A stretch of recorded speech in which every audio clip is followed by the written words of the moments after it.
6h30, 9h, la matinale. Bonjour Tugdual Derville. Bonjour Stéphanie, bonjour à tous.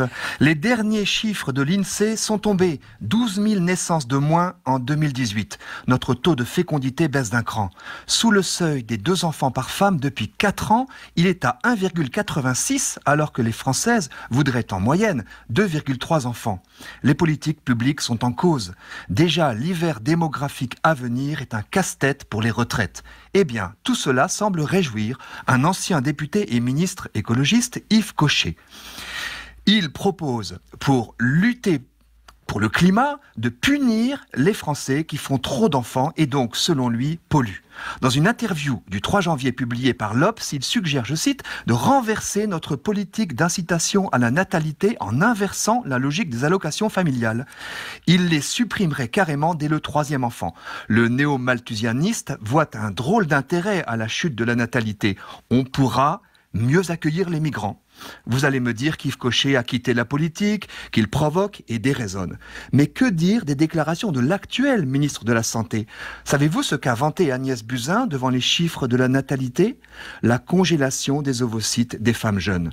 À entendre la ministre, je cite, « Cette autoconservation peut faciliter l'accès à la maternité pour les femmes après l'âge de 37-38 ans, leur permettant ainsi de faire plus d'enfants, de choisir de faire carrière et de se marier beaucoup plus tard. » Fin de citation.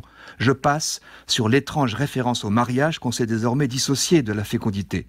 Mais tranquillou, voilà qu'on suggère aux femmes en bonne santé le pénible parcours du combattant de l'hyperstimulation ovarienne, de la fécondation in vitro et d'une grossesse tardive, toujours aléatoire et risquée.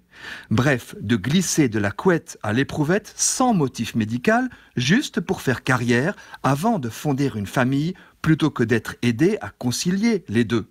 Avec tout le respect que j'ai pour la fonction ministérielle, je décerne à cette idée la palme de l'ânerie. Sérieusement, si les femmes ne résistent pas, la biotechnocratie étatique étendra son emprise sur leur corps. Certaines sont déjà poussées au prélèvement ovocytaire. Or, sachez qu'il y a un loup.